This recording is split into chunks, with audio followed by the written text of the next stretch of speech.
오늘 본문은 예수님에 대하여 세례 요한이 어떤 자세를 가졌는지를 보였습니다.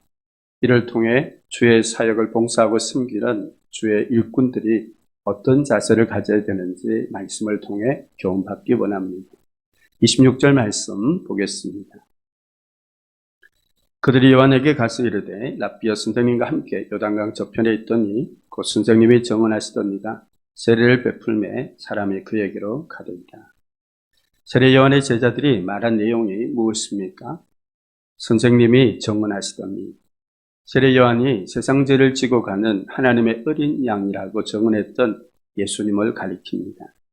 예수님께서 세례를 베풀매 사람이 다 그에게로 몰려간다고 그들은 말했습니다. 이 말을 할 때 세례 요한의 제자들은 어떤 심정이었을까요?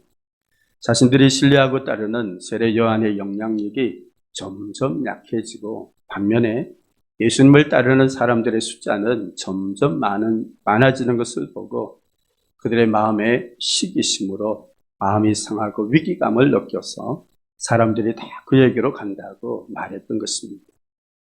비슷한 상황에서 일반적으로 사람들이 느끼는 감정과 행동이라고 생각됩니다. 그런 상황에서 세례 요한은 어떤 반응을 보였는지 30절 말씀 보겠습니다. 그는 흥하여야 하겠고 나는 쇠하여야 하리라 라고 말했습니다. 사람들이 다 예수님께 몰려간다는 제자들의 말을 듣고 세례 요한도 함께 흥분된 반응을 보이지 않았습니다. 오히려 그는 당연한 것처럼 말하고 행동했습니다. 그는 흥해야 한다. 예수님의 사역은 지금보다 점점 더 위대해지고 많은 사람들에게 알려지고 높임을 받는 것이 마땅하다고 그는 말했습니다. 반면에 나는 쇠해야 한다. 세례 요한의 사역은 점점 약해지고 결국은 사라져야 한다고 그는 말했던 것이죠. 너무나 놀라운 말과 행동입니다. 세례 요한에 대한 사람들의 관심과 인기가 얼마나 대단했던지 사내들인 공회에서 조사단을 파견할 정도였습니다.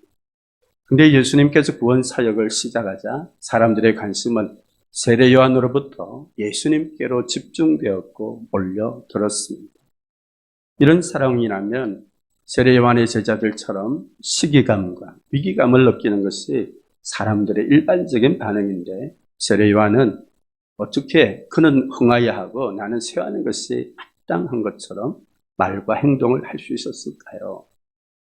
이에 관해 27절 말씀 보겠습니다. 요한이 대답하여 이르되 만일 하늘에서 주신 바 아니면 사람이 아무것도 받을 수 없는다. 이 말의 핵심은 하나님의 절대 주권을 강조한 것입니다. 이것을 하늘에서 주신 바라고 표현했습니다.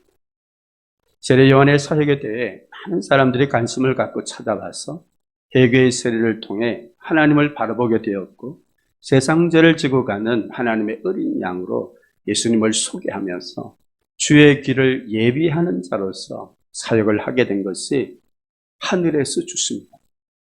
하나님이 세례 요한을 향한 뜻이요 절대 주권임을 그는 인정하고 고백했던 것입니다. 또한 예수님의 구원 사역에 대해서도 세례 요한은 하늘에서 주십니다. 하나님의 뜻과 절대 주권을 그는 인정하고 믿었습니다. 이에 관해 28절 말씀에 보면 나는 그리스도가 아니요 그의 앞에 보내심을 받은 자라고 자신의 사역과 사명에 대한 하나님의 뜻과 하나님의 주권을 분명하게 인식하고 고백하고 있음을 볼 수 있습니다.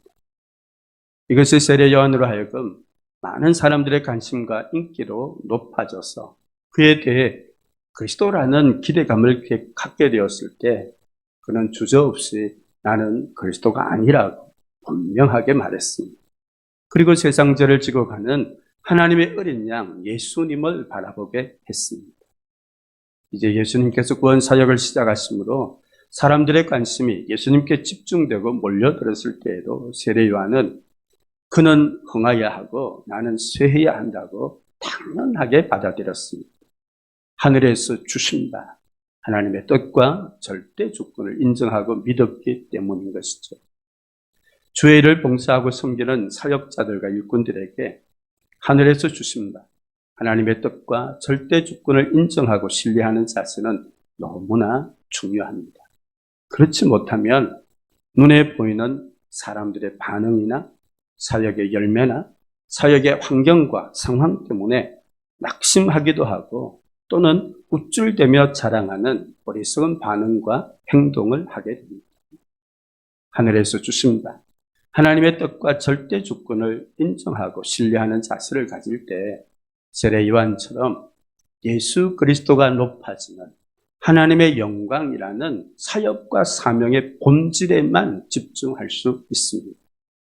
그리스도를 높이고 하나님의 영광이라는 이 본질에 집중하지 못하면 늘 우리 가운데 문제가 발생하게 되는 것이죠. 올 한 해 하나님께서 맡겨주신 사역과 직분을 감당할 때 하늘에서 주신 바 하나님의 뜻과 주권을 인정하고 신뢰하는 자세를 가질 수 있도록 오직 그리스도를 높이고 하나님의 영광이라는 사역과 사명의 본질에 집중할 수 있도록 기도해 주시기 바랍니다. 두 번째 세례 요한이 보였던 반응에 관해 29절 말씀 보겠습니다. 신부를 취하는 자는 신랑이나 서서 신랑의 음성을 듣는 친구가 크게 기뻐하나니 나는 이러한 기쁨으로 충만하였노라. 그는 흥하고 나는 쉬어야 한다는 세례 요한의 말이 억지로 마지 못해 한 말이 아니라 진심임을 알 수 있습니다. 그 증거가 무엇입니까? 나는 기쁨으로 충만하라고 말하고 있습니다. 이에 관해 세례 요한은 비유를 통해 말하고 있습니다. 예수님은 혼인잔치의 신랑에 비유하였고 세례 요한 자신은 신랑의 친구라고 말하고 있습니다. 혼인잔치의 주인공은 당연히 신랑이죠. 예수님께서 행하시는 구원사역은 하나님의 나라, 천국잔치에 비유할 수 있습니다. 하나님의 나라, 천국잔치의 주인공은 예수 그리스도입니다. 그러므로 구원사역을 시작하신 예수님께 모든 사람들의 관심과 시선이 집중되는 것이 마땅하다고 세례 요한은 말하고 있습니다.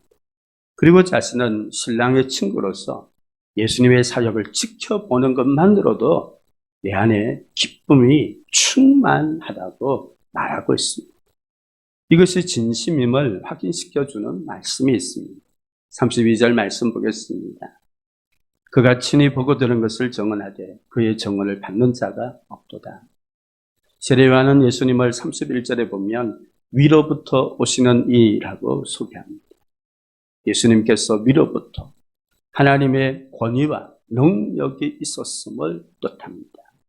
예수님께서 하나님의 권위와 능력으로 친히 보고 들은 것을 전하지만 예수님의 그 말씀을 받는 자가 없다는 이 사실 때문에 세례 요한은 너무너무 안타까워하고 있습니다. 이것을 보면 세례 요한은 진심으로 예수님의 구원 사역이 점점 더 흥하길 원했고 그로 인해 기뻐했음을 알 수 있습니다. 성도 여러분, 두 종류의 모습이 있는 것 같습니다.